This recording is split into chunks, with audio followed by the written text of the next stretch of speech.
First, by 2030, Alibaba pledged as a whole to achieve operational carbon neutrality, which covers our Scope 1 and 2.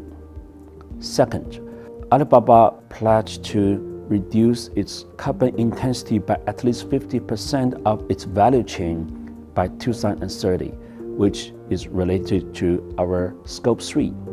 And on top of that, we would like to pledge Ali Cloud to achieve Scope 1, 2, and 3 carbon neutrality by 2030.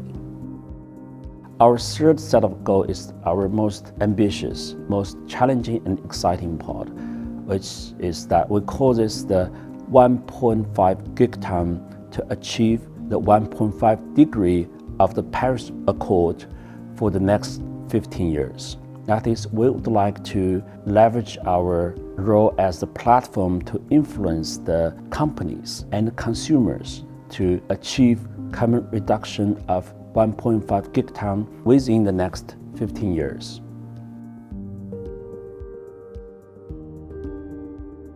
For every company, it incurs the carbon emissions through three ways. One is direct operational activity, which we call Scope 1.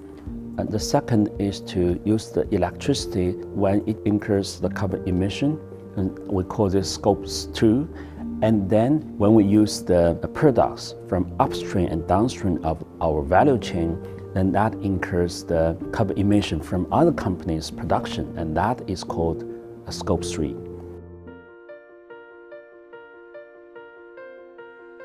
I think what excites us is our Scope 3 Plus.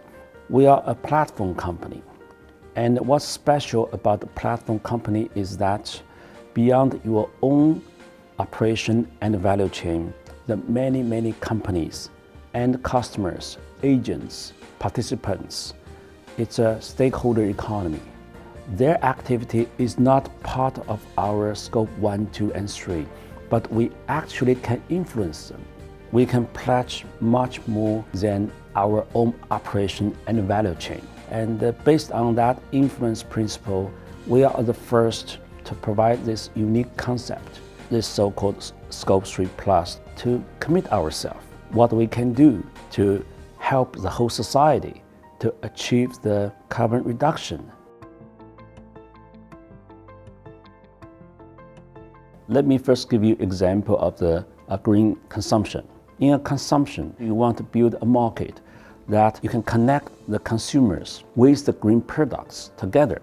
And that's the platform part. That is we're best at. That is beyond our Scope 1 or 2, 3.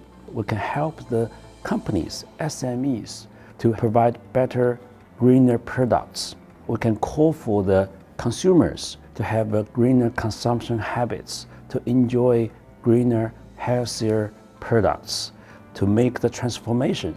Another good example is Idlefish. Idlefish is the largest second-hand goods digital market in the world right now. So every second-hand goods, you only need to produce it once, but maybe it can be consumed several times. That's the circular economy.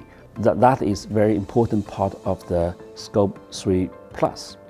Compared to the traditional IT, cloud computing can improve the efficiency by more than 90%.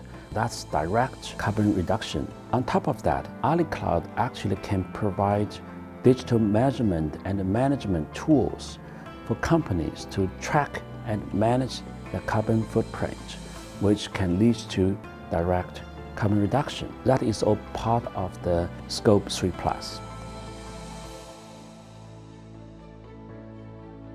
We strictly follow the current standard that's widely accepted based on science methods, and that's the Science-Based Target Initiative. We already joined the Science-Based Target Initiative, and we have committed to pledge our actions according to the 1.5 degree target. So that's the standard, and that covers current definition of Scope 1, 2, and 3. The second is the preference. For example, direct carbon reduction, wherever you can, is preferred to carbon removal than to carbon offsetting. Another part, I think, is the transparency and disclosure. And finally, I think we should follow a science-based attitude. Whenever there's a good way, a new discoveries of technology, a new approach, we should adopt that.